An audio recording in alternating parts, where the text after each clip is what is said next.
Hello and welcome to NWA Not Dead Yet. Once again, as always, we have an amazing card lined up for you tonight. We will see the Women's Tag Team Champions High Five, Lacey Lane and Casey Catanzaro, take on the team of La Rosa Negra and the debuting Promise Braxton. We will also see all three members of the Southern Six in singles action tonight.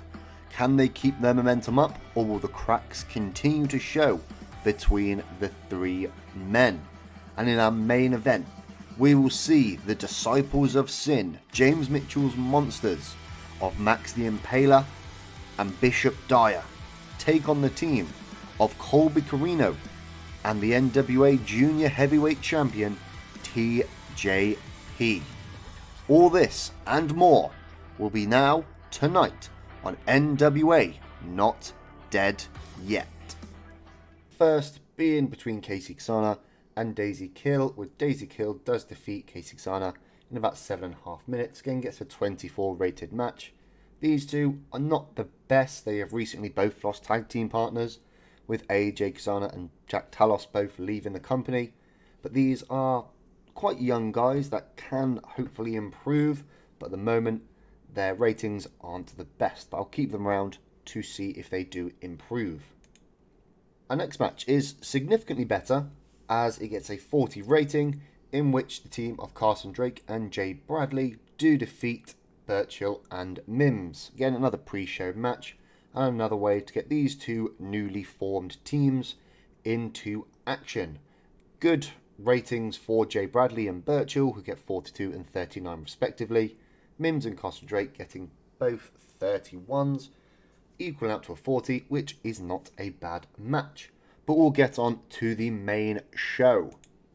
In a 43 rated match, the team of High Five do defeat Promise Braxton and La Rosa Negra. Again, Casey Catanzaro does pin Promise Braxton. They make their first defense of the Women's Tag Team Championships. Really good performances all round. Lacey Lane and Casey Catanzaro getting high 40s into a 50, with Casey Catanzaro even being off her game. La Rosa Negra getting a 41, but Promise Braxton being the weak link with a 30, again being off her game. For a first appearance, again it was quite a good appearance for a 30, so we may be seeing her a little bit more.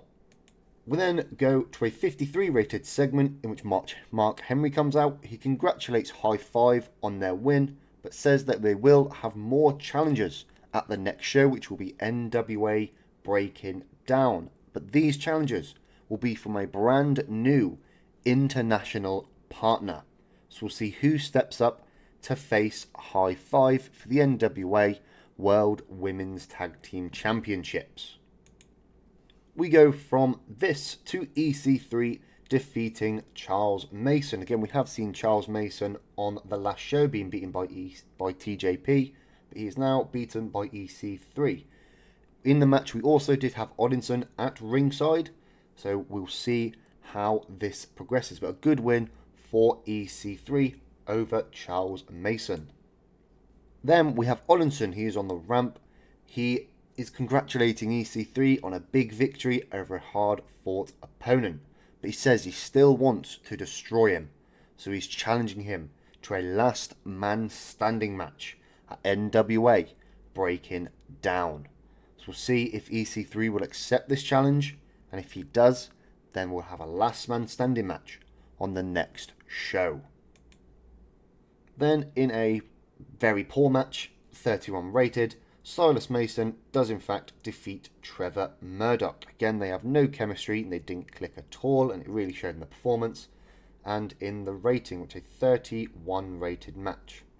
Silas Mason making his third defense of the NWA National Heavyweight Championship, getting a 31 rating, and Trevor Murdoch getting a 27. So not the best match between these two, and I'm glad this is the first of the 3 Southern Six matches we'll see tonight. We then have Kenzie Page. She's backstage with her sister Kylie. She blames her for their loss last week. She says she doesn't want to be around her so she leaves the arena altogether, leaving Kylie stranded on her own in the parking lot. Again, a good segment, a 54 rating. Again, we are looking at that slight turn from Kylie. Maybe soon she'll be turning on her sister and maybe go for the NWA World Women's Championship. Again, cracks are beginning to be shown between these two sisters. And then in the second of the 3 Southern 6 matches we'll see tonight, Alex Taylor defeats Tom Latimer. Again, a 36 rated match. This is Tom Latimer's last appearance in the NWA. He'll be leaving when his contract expires, so he has put over Alex Taylor here. But it is a big win for Alex Taylor over a former NWA World's Heavyweight Champion. So far tonight, the Southern 6 are 2 for 2.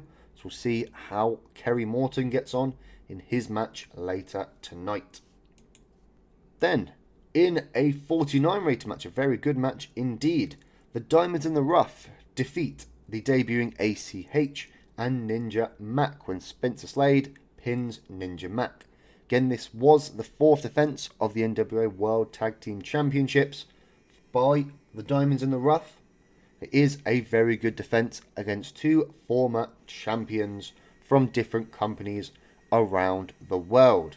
Again, ACH, a former WWE superstar, Ninja Mac just coming off a tour from NWA. Really good performances all around here. ACH was rusty, but still got a 43 performance. So very good win for the Diamonds in the Rough. We then have Titus. He is not backstage. He's an outside broadcast with the Slime Balls. He says their next lesson in becoming a champion is winning over the people, even if they are extremely hostile. So he finds the most hostile person he knows in Hollywood, Haley J. So the Slime Balls can win her over and actually maybe even just get her to smile, if not actually get her to like them. And as you can see, they fail miserably at it. Haley J is sick of the Slime Balls' antics, trying to impress her, trying to make her like them. She just storms away from them. She's had enough of them. But Titus does console them and says they'll have another shot on the next show. Then in the best of the Southern 6 trilogy tonight, Kerry Morton faces Weber Hatfield in a losing effort. So Weber Hatfield does actually defeat Kerry Morton in 9 minutes and 1 second following a botched interference by Alex Taylor. Alex Taylor comes out and tries to hand Kerry Morton some brass knuckles.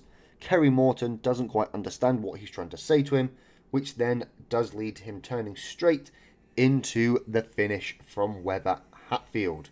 Again, the best of the 3 matches the Southern 6 have participated in tonight with a 42. Kerry Morton getting a 34 in-ring performance compared to Weber Hatfield's 43. Again, the cracks are still being shown between the Southern 6. We then have our main event of the evening as the Disciples of Sin take on Colby Corino and TJP. And Colby Corino and TJP do actually defeat both Max the Impaler and Bishop Dyer. This is Bishop Dyer's first loss in the NWA as Colby Corino pins Max the Impaler with a quick cradle. A really good rated match here, a 60 rating.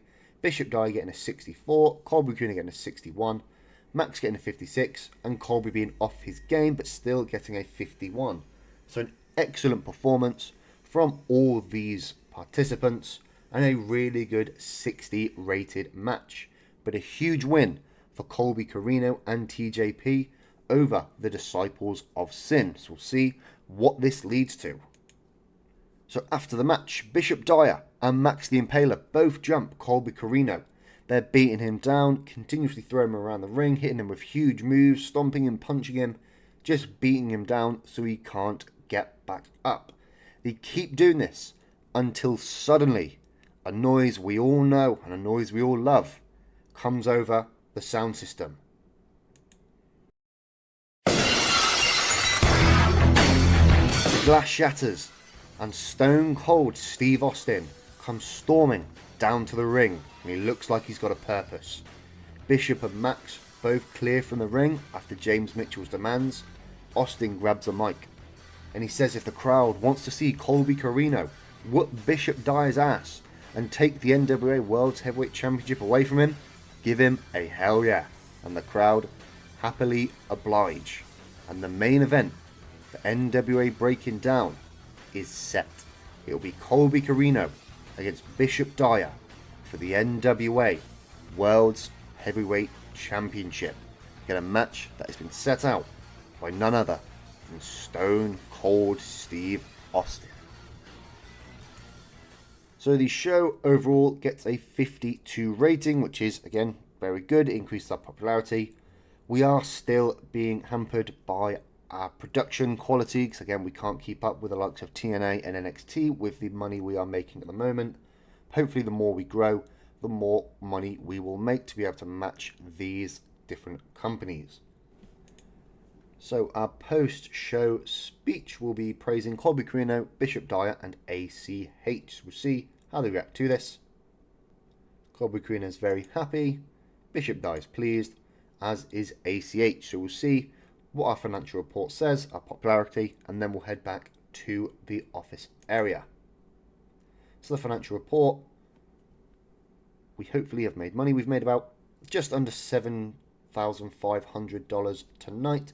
Again, ticket sales are obviously very high. The workers' costs were very high as well, mainly because obviously we had Stone Cold Steve Austin on the show, who does cost quite a lot of money.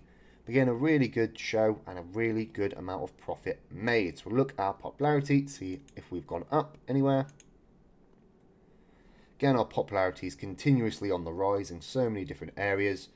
We're now moving up to 29 in certain areas of the USA, 37 in others. We are only 3 popularity points off now getting a television deal in the USA, and we'll finally be able to put NWA Power back on TV.